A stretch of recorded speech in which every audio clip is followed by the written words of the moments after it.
as a woman, I think also just how you are in the world is different. Yeah. I've been taught to be super polite since I was, a child. Yeah. And it's like important. It's like Sorry, ingrained sorry, in me. sorry. Yeah. And so on one hand, you have us wanting to be open and listeners and, create this like, special creative space on set.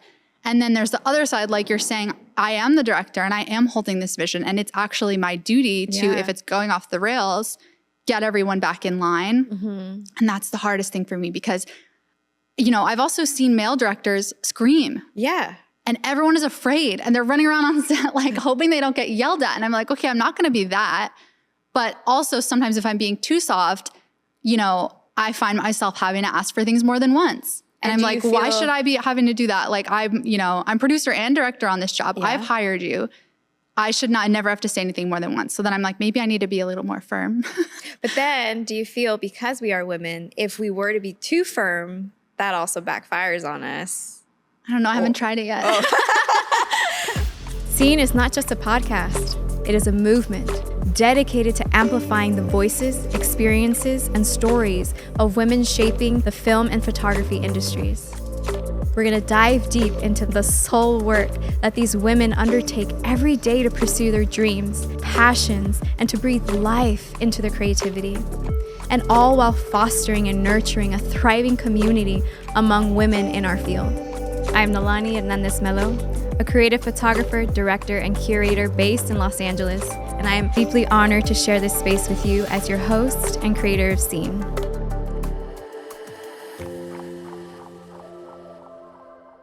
I'd like to introduce Ginger Boyd, a dynamic creative director, campaign strategist, and director based in Los Angeles, who works with brands worldwide. Specializing in movement, action sports, apparel, and lifestyle, Ginger thrives on solving each brand's unique challenges with a bold, innovative approach. As a co-founder of Amiga Studio, she brings a bird's-eye perspective to every project, combining her background in 360 campaign production with a passion for amplifying underrepresented voices in front and behind the lens. With clients like Under Armour, Rafa, Live Cycling, Swift, and Uniform Advantage, Ginger's work challenges brands to dive deeper into authentic storytelling, forging meaningful connections with their communities. And with that, I say hello, Ginger, welcome. Hi, thank you for having me. I'm so excited. Oh my gosh, I'm really, really excited to share this space with you because it's been, well, a little backstory for everyone. We share space at Amiga Studio. Mm-hmm. I have my studio there too. So I've had the privilege of watching you and Naomi work together on campaigns. I've assisted. And it's always so badass to see women directors, to see women take that role and step into it and create, a vision to life. So thank you for saying yes. I know it's a little scary. Yeah, just a little. But thank you. I always like to begin by just asking, how's the mind, the body, and the spirit today? Oh, really good, honestly. I feel so happy lately. Good. Yeah, which is cool. I don't know. I mean, work is good and I'm feeling really fulfilled that way. I've been riding my bike, so my body feels good. Okay. Yeah, my house is good with my cat and my partner, and Amazing. I've been baking. Oh my God, what are you baking? Cinnamon rolls, cookies, like nothing too fancy, but. No, but those are like comfort. Yeah, comfort. Totally. So we're going to start here because you mentioned it, riding your bike. Mm-hmm. When did you start riding? I started riding in college. Okay. I was going to NYU and living in Brooklyn. So I was just riding to school basically and to work. So that was like 12 or 13 years ago. So I want to share here that it was this year, right? You guys did the big, you went to Japan? That was last year. Last year, oh my God, time flies. Mm-hmm. And was that the one where I remember you showing story, there was a section of writing you did by yourself. Mm-hmm. And just watching, I want to share that you are an amazing storyteller. Even with I look forward to your Instagram stories. Because you're a director and you're living, I feel like you're living and breathing your craft. Yeah. So I wanna explore a little bit about how you're tying in writing and your passion for writing into telling your story.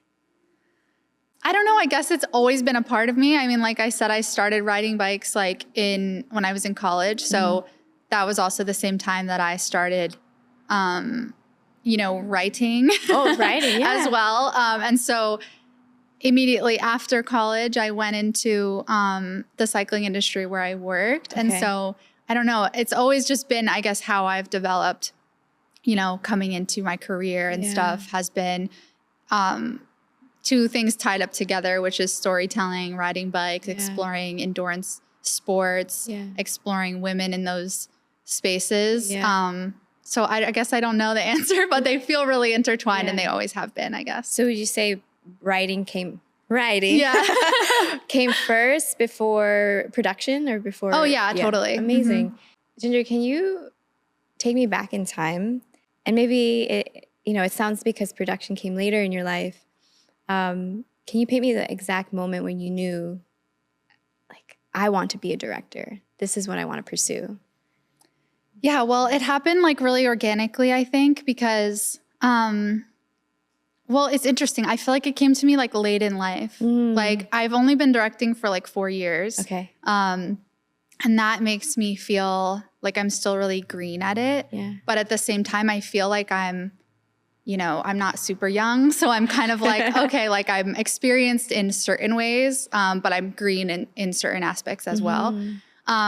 But it happened really organically in the sense that I started working in brand marketing right away, like out of college. And that was just immediately storytelling, connecting with communities through social media, through, films and just campaigns in general. And I was, first writing copy for them and then creative directing campaigns and producing campaigns.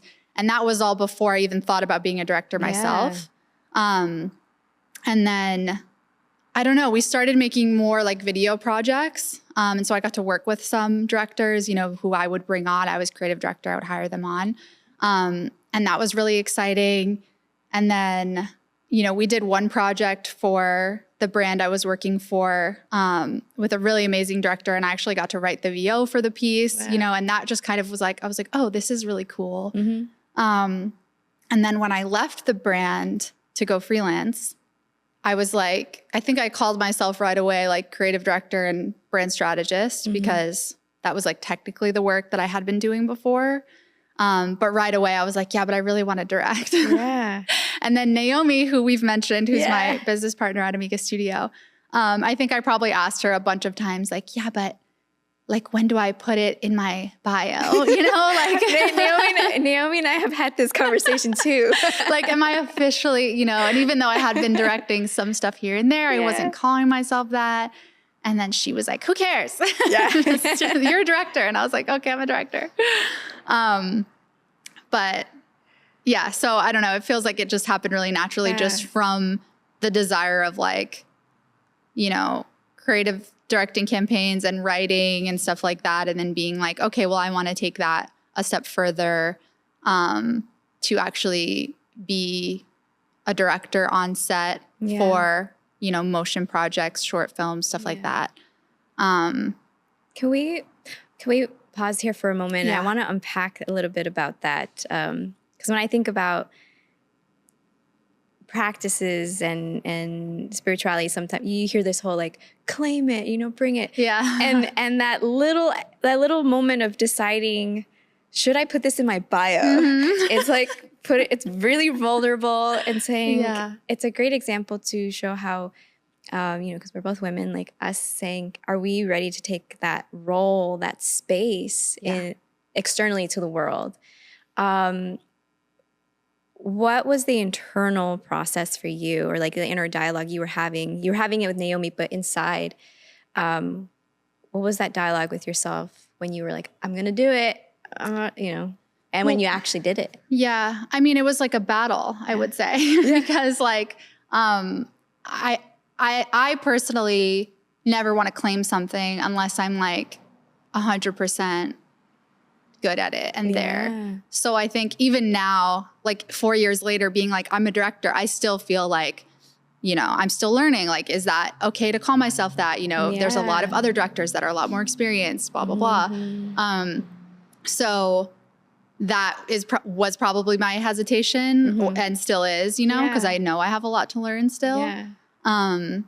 But on the other hand, I don't know, it feels like we live in a world where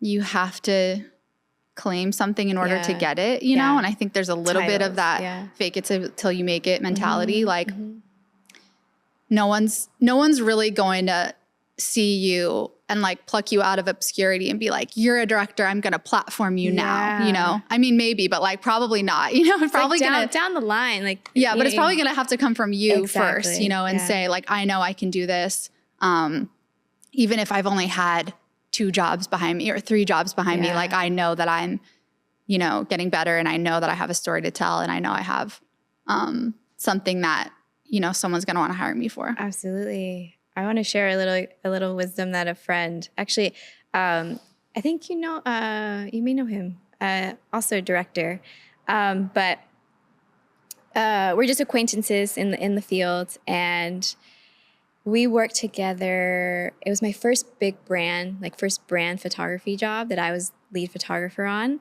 and he was DPing. We met there, hit it off, and then we met each other. We ran into each other at a gallery exhibition, and this was at the beginning of my career pivot into, similar to you, I come from marketing and social media, and producing for publishers, for magazines, and pandemic happened. And so I moved back to LA, and I was like, I really want to shoot. I was shooting all the BTS and social stuff, but I was like, I really want to shoot. And I run into him at the gallery, and we were talking about projects, and I was still assisting at this point. He was asking me how work was. I'm like, I'm still like, I'm assisting, da, da, da, da. And he stopped me. He said, dude, that doesn't have to be part of your story.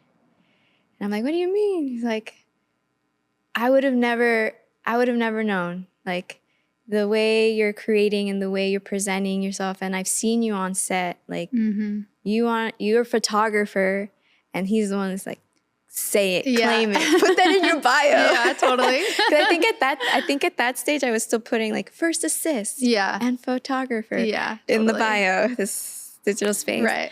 But that experience stuck with me, because then I really tied it into like the medicine and like the spirit work that I do, where it really talks about what you speak and the whatever your beliefs are, the energy that, whatever you put out, it comes back. And I heard you mention like things shifted in a sense. And for me, I can speak from my experience that once I started saying I'm a photographer, and just saying it, even if it feels awkward at first, because you're again like, I've only had like 1-2 jobs. But as soon as I allowed my like almost nervous system to accept that was my truth, things started flowing. And then same thing with directing. When I got the first job, it was scary, but then you take it, and I just added it to the bio. But I was also taught by a mentor who said, like, as soon as someone pays you for it, it's real. It's it. Even if they paid you $10, even if they paid you, $100K, like. Even if you messed up too, I think, because that's part of it is like, oh, like now I look back and I'm like, oh, I fucked that up. Or like, I could have done that differently. I would do that differently now. That's still okay. Like, I feel like it's okay to not be perfect. And I think part of it also, like DPs play such an important role. And I have such good relationships with DPs. And like part of that relationship is like, I'll be like, I don't know what to do here, or like, I don't know what is going on here, or you know what I mean? And like, that's okay too. You don't have to show up and be like, I'm just hiring my team and I'm going to tell them what to do every single minute of the day on set. It's like, it's a collaboration, and it's okay that they know more about, certain things than you do. That's their job actually. So, it's okay to be like, hey, I'm coming here and I'm vulnerable in this moment, but you trust them and they trust you. And together you're going to be able to make something good. Absolutely. I love that. How did you feel on your first directing job? Morning, you're waking up, on your way. What's Ginger feeling? I'm trying to think of even which job it was. I'm not positive. But the one that I'm thinking of, I don't know if it was the exact first one, but the one that's on my mind is, I think I was nervous, but actually I was working with the DP who I had worked with in a different capacity before. So it was someone who I trusted. You know, I knew he was really good. And, you know, in a way, like, I don't know, going from creative director to director, with the work I'm doing now, it feels quite different because now I'm like more, I guess I'm just more experienced. So I'm approaching directing in a different way. Yeah. But at that point at the beginning, it wasn't really all that different because, you know, previous to that, I was directing stills. Yeah. So I was saying, I want this shot. I want it to look like this. I want to tell this story. So I was just doing the same thing, like with the DP basically. Yeah. And it was someone I knew and trusted. So I guess I was nervous, but I'm almost more nervous now, if that makes sense. Because I feel like I know more now about what I don't know. Do you think like the stakes are higher? Yes, the stakes are way higher. I feel like I'm trying to do things at a more elevated level. Yeah. Whereas before, I don't know, I had this confidence and I was kind of like, whatever. You're using what you knew before and that was like your safety. Yeah, and it's almost like a big fish, small pond type of thing. Yeah. Like at that point I was like, oh, I have a solid background of experience in this. I think I have good creative ideas. You know, I was confident in that. Yeah. And now I feel like I'm trying to play in a bigger pond. And so I'm a lot more cognizant of like where I need to grow now. Definitely. When you were sharing that about like you're more nervous now, it brought me back to you being on the bike. My dad used to semi-professional mountain bike, and he had accidents and like he loved climbing, which I hated climbing. I was like, I want to go down, but he loved it. So, and I've seen your stories. I've seen some, through social media, and tying it into the industry and doing this new role. It sounds like you're pushing yourself out of your comfort zone. Mm-hmm. And I feel like on the bike, that's the whole time you're challenging yourself, pushing yourself out of the comfort zone, especially if you're on a new trail, if you're adding more mileage. So how has your love and passion for writing influenced your work process on set or directing? I mean, in a way, I go back to, I've been riding bikes for a long time, all like in different ways. So I was racing for a while and that was like years ago, like 6 or 7 years ago or something. So I was riding at like a pretty intense level, training all the time. And now I don't do that anymore. So now when I'm riding, it's a lot more like I'm just chilling basically. Leisure. Yeah. But I think what I learned from bike racing is like, that thing now about being Delulu. Like, I feel like that's what it is because I would show up to a bike race and I would be like, oh, I really want to podium. Like, I want to get, third. Like, that would be like my goal. Okay. And then I would like get third. Mm. And the interesting thing about getting third or fourth or fifth is like, it's actually the worst because it means that you could have gotten first, you just didn't. You know what I mean? Like a lot of times it means it was your strategy or like you just made a wrong decision or in my case, I feel like it was because you just went for third. It's like, why were you going for first? You know what I mean? And so in order to win races, like it was a huge thing in my mind that I had to go to start and be like, I'm going to win, which feels so like the antithesis to like how I approach things. Yeah. But literally it's like a mental thing. And I feel like that was like an unlock for me with racing. And I kind of feel like this is similar. Like you are not going to really get where you want to go if you want to go somewhere that's a big, ambitious goal, if you don't like think that you can do that. You know what I mean? Like you can't show up and be like, oh, I hope I do okay. You know, you have to show up and be like, I'm going to be amazing, kill it. Yeah. Probably hurt myself doing it, but I'm going to kill it. Exactly. That's amazing. How do you stay grounded in this fast pace? I mean, grounded in what sense, I guess? Like, what is it when you hear grounded? What does that mean to you? Well, I hear it like not getting a big head, which is no problem for me because I'm so self-critical. I'm like never going to get a big head. Like basically after every shoot, I'm like, okay, that went okay, but this could have gone better, like immediately, you know, which I think is helpful for me in my career. Okay. But yeah, I'm always just like, oh, that could have went way better. Where does that stem from, do you think? I don't know. I've just always been that way, I think. Yeah. Like, I don't know. I just always like want to be good at stuff. That's great. You have so a standard. I have a really high standard for myself. Self-expectation. Yeah. Or expectations for self. Yeah, exactly. And yeah, so I'm always just like, you know, thinking of how I can reach that next level. And also like, I feel like with client work, it's, you know, I just really view it as like, thank you for bringing me on every time, you know, because especially as someone who has hired other creatives, like no one owes it to you to hire you, especially even if it's a client you've had before, like they hired you for the last campaign, they don't owe it to you to hire you for the next. So if they do, I'm like, oh shit, thank you so much. Like I'm here. Like, and so I need to be better than I was at the last one. So I need to improve on myself. And then sometimes my thoughts of how far I'm going to improve are like really far and I don't actually hit that. And then after this shoot, I'm like, okay, I did a little better than last time, but I could have done this better, And like, let's hope they call me again so that I can hit that the next time. I absolutely resonate with that. Similar to you, I got into this industry specific later in the game. I was assisting 25, 26-year-old photographers and I was 30. And I know to some like that's not a big difference.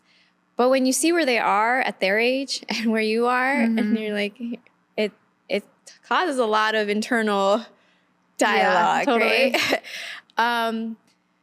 But I can't remember who shared with me. It was either a teacher or it could have been a creative director that I worked for. It all gets put into like harsh but truth, harsh truths that were shared. But the lesson about you are replaceable. You are replaceable. There's always going to be someone better, stronger, more talented, younger, that whole list.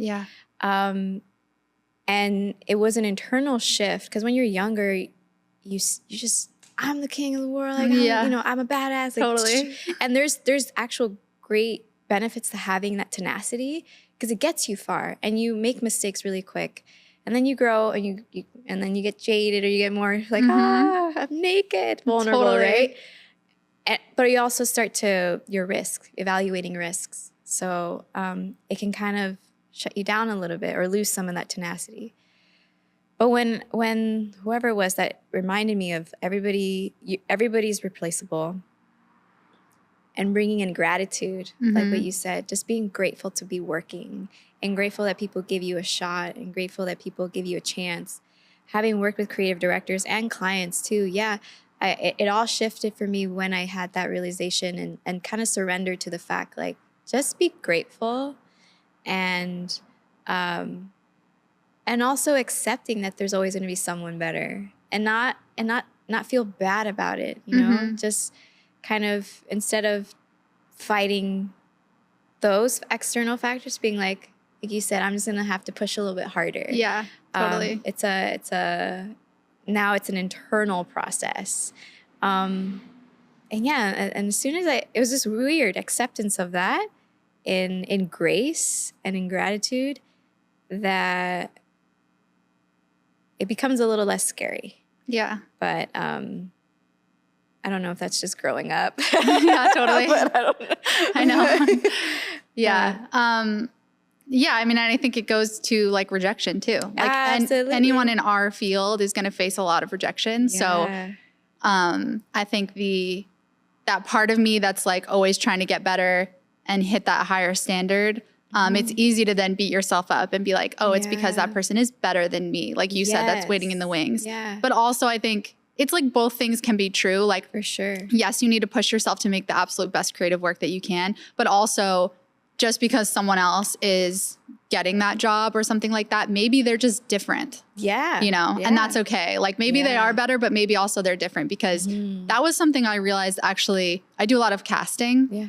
And that was like a lesson I learned like in my 20s from casting, because I would be looking at models, you know, and they're all beautiful and they're all amazing. And I wish I could hire them all. But a lot of the times you're hiring someone and it's based on something so like not related to who they are. Oh my God, yes. It's like, oh, I only have a sample from the factory and it's a size medium. So that cuts like half of the people that I see in front of me. Or like, you know, just the color is this way and we love how this girl's hair complements the shirt's color, you know, like something like that. And it's just like, to that girl that gets a rejection, she might feel like, oh, that girl's better than me. Yes. But it's literally not. It's something so like, maybe we needed someone 5'8" and you're 5'7". right. You know what I mean? It's just like random shit that you would never even know. Unless you're in that hiring role. And so you hit it on the nose. Like, because like having been a producer or like, or even when I was hiring videographers and photographers for, it's always like, who fits the project? The brief. The brief. Totally. And then when I did my first couple directing projects and it came to casting, I had an uncomfortable experience. Like, she's so cute, but she's not what we're looking for.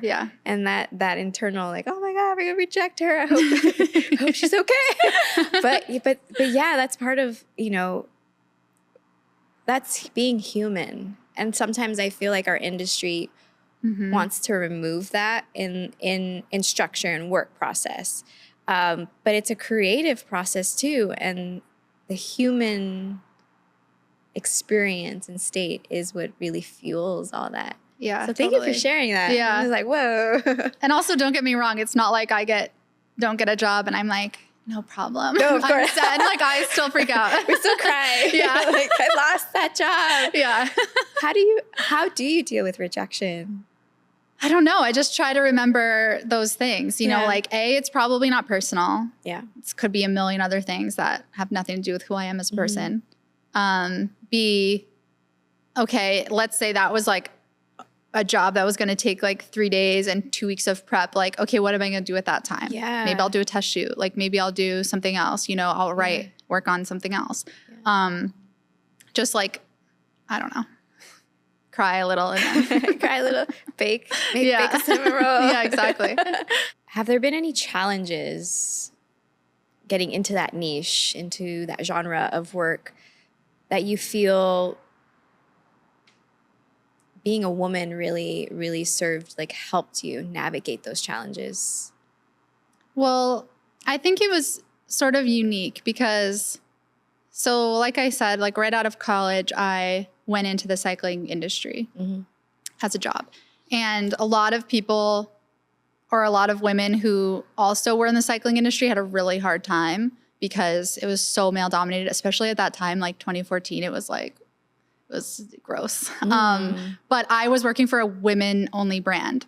So I had like, I was like, my experience is great. You know what I mean? And the brand specifically, like we were the only brand at the time that was telling different women's stories, or telling women's stories, period, honestly. And so I was immediately like thrown into this space where I was able to like have an impact on that, you know, in who I was casting was like huge. Like that was not being done in the industry, or like the stories we were telling and writing were not being told in the industry. So I don't know, I guess I had a great experience in that way because I was like immediately given a voice. Where I know a lot of other women in the cycling industry have had to like fight for that voice like incredibly hard.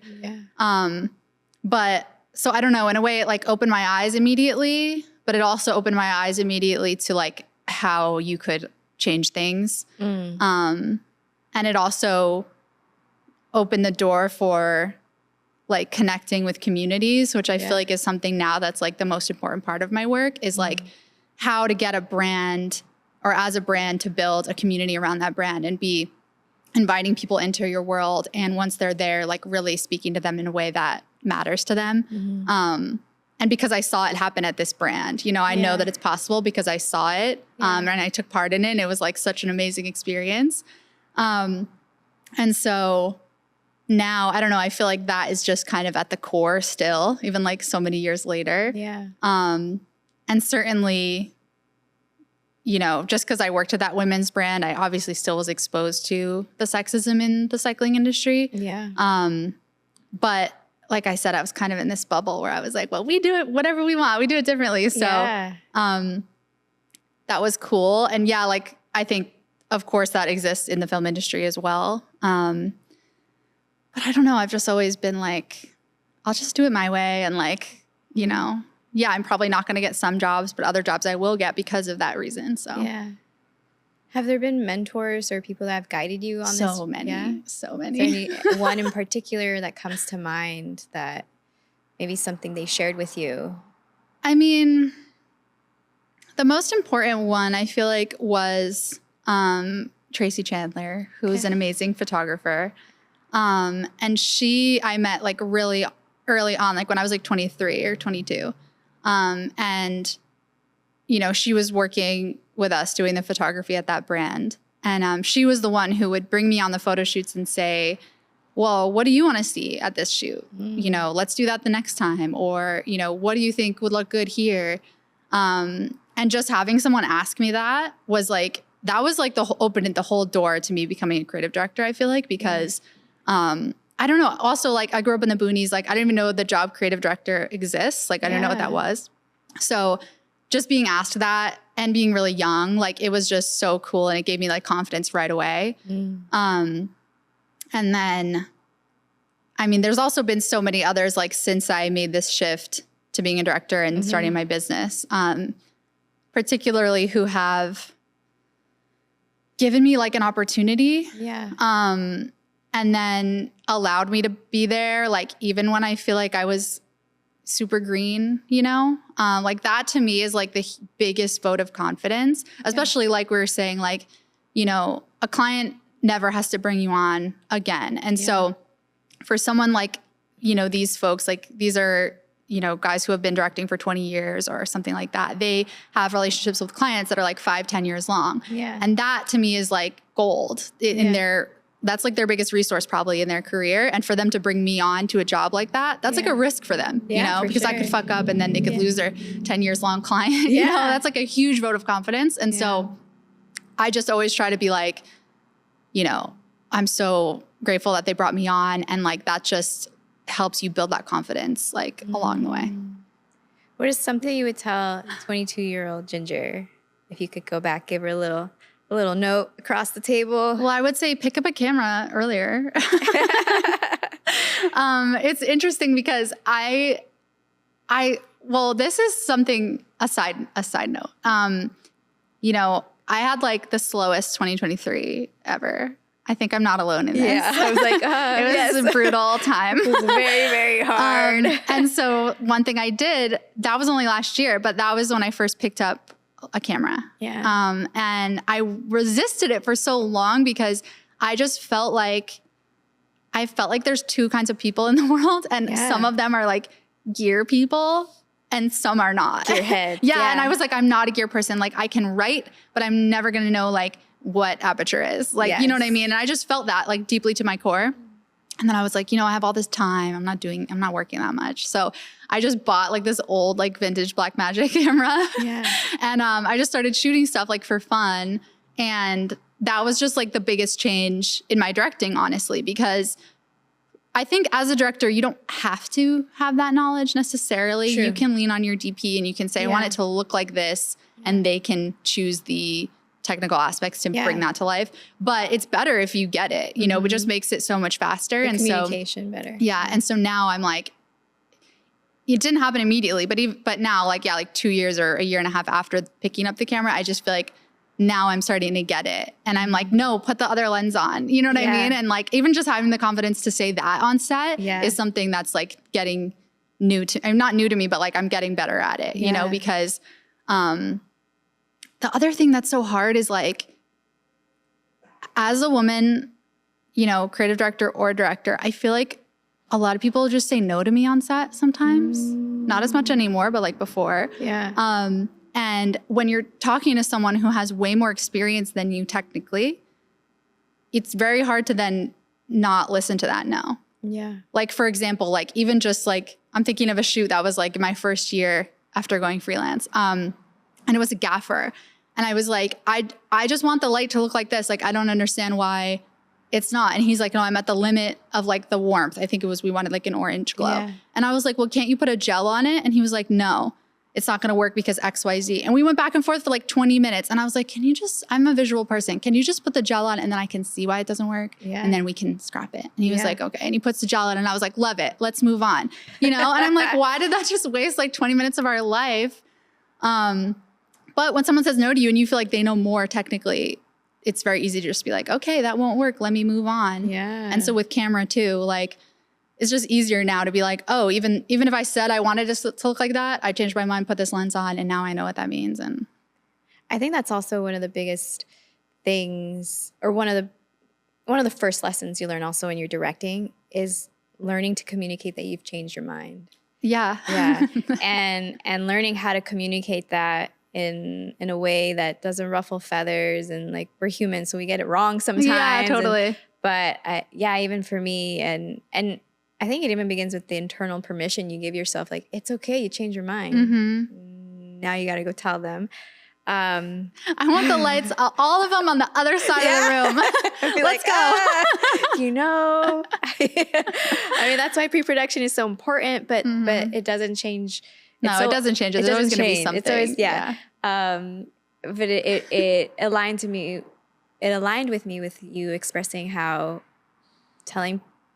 getting no's, you know, and course correcting, because I think there are some fundamentals on the technical level that directors should know from all the departments, just to, like you said, communication and understanding, and also respect of your team. But I think the biggest task is like holding the vision, and that's why it's directing the vision, holding the vision, but also learning how to communicate humanely when you need to course correct, or like you did something wrong and it's very hard. Your team, and you have to tell them without crushing souls. And yeah, I'm still working on that, figuring that out. And I think also in campaign work, the client's on set too, and learning how to navigate. It's a lot of like tending to a lot of gardens. You know, the client, making sure that feels nourished. Then you have your team. Then you have the talent, and it can be very emotionally like draining and energetically. But yeah, what are some of your challenges that you feel like are still that one? Yeah, because you know what, like okay, so at Amiga Studio, you know, we have a lot of pillars that are important to us, and one of them is you know, we're championing underrepresented voices on the other side of the so behind the camera. Yeah. So we're, you know, we find it important who we bring on to each job. Absolutely. And part of that is making sure once they're there, they feel heard and are having a good experience on set.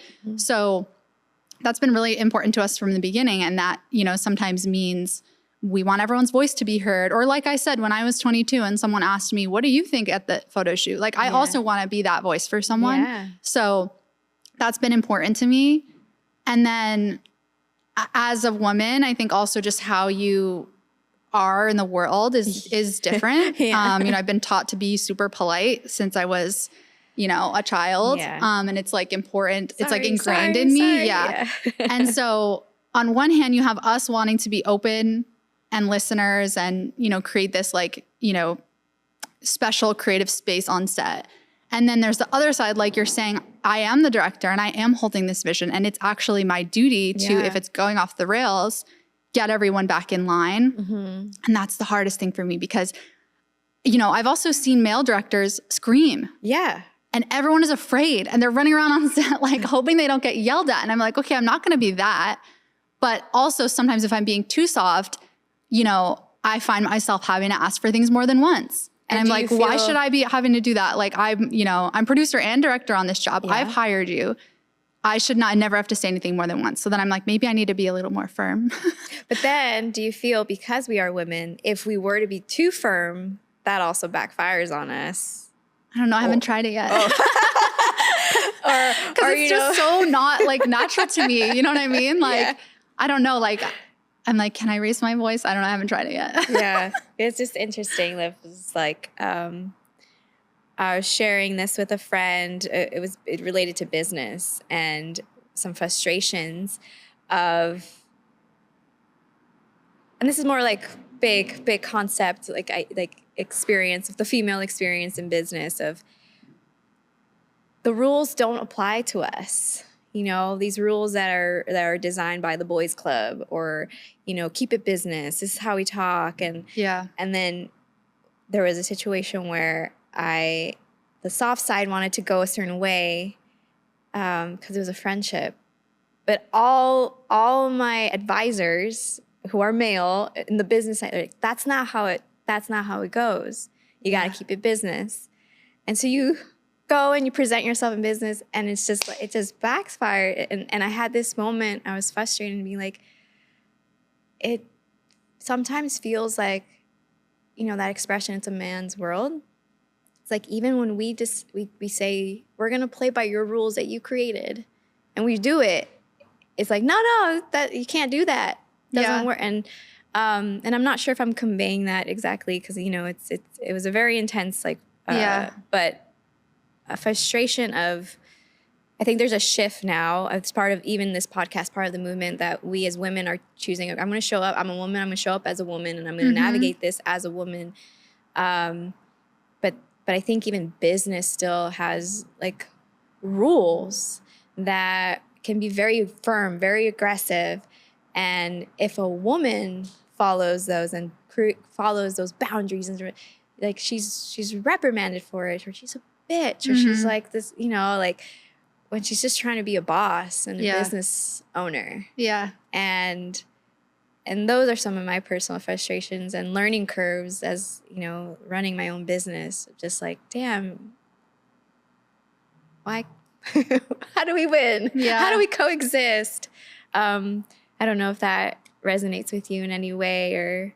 Yeah, I mean, obviously I don't have an answer.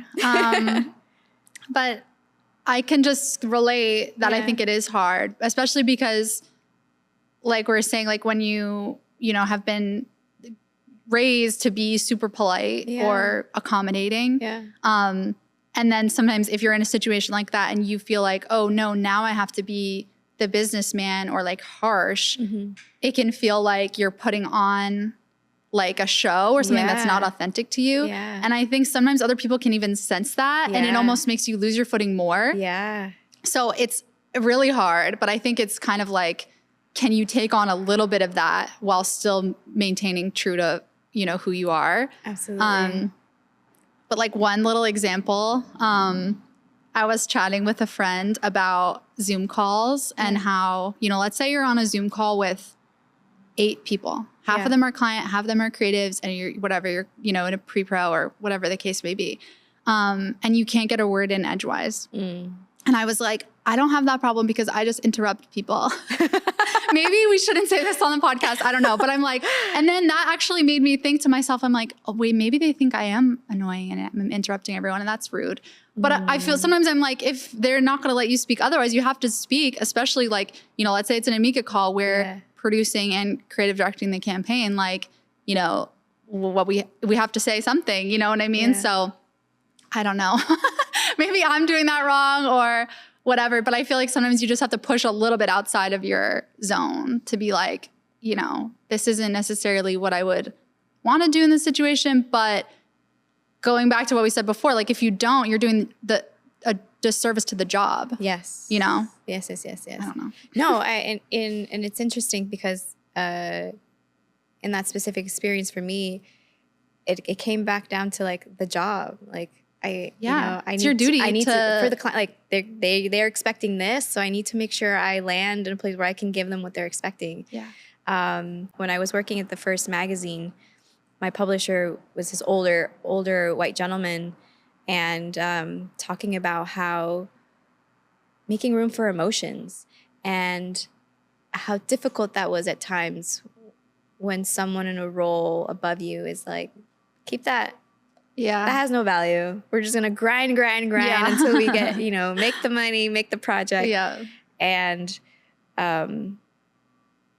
So it sounds like you had maybe like a similar, there wasn't as much softness or feminine, like, approach to things. Is that something that you explore on your own now, or? I mean, honestly, I don't really think about it that way in terms of like feminine and masculine energy. Mm-hmm. I just think about it of like who I am and who I want to be. Yeah. And sometimes I'm looking up to a male director who has mentored me and I'm like, I want to be like him in certain ways. Or I'm just like, this is how I was raised. This is how I am in certain ways. Yeah. So I don't know that I really think about it like that, but I definitely think that sometimes it is hard and you just need to like, I guess it's like knowing when to listen to like what's inside you, which comes a lot of times from what you've been taught, right? Yeah. And so like, is that a thing that I should listen to and heed at this time, or should I quiet it down and act a little bit differently for this scenario? And just like a push and pull with that. I don't know. My mom actually recently, I'm obsessed with Yellowstone right now. So good. So good. Love it. I was telling her, like, I always wanted to be the cowboy, not the cowboy. But, my mom's also very spiritual, and she's a licensed clinician. So she's been a therapist for over 18, 19 years. But she brings her spirit work into it. And when I said that, she reminded me, like, you could be both. Yeah. Today is the cowboy. Tomorrow it's the princess.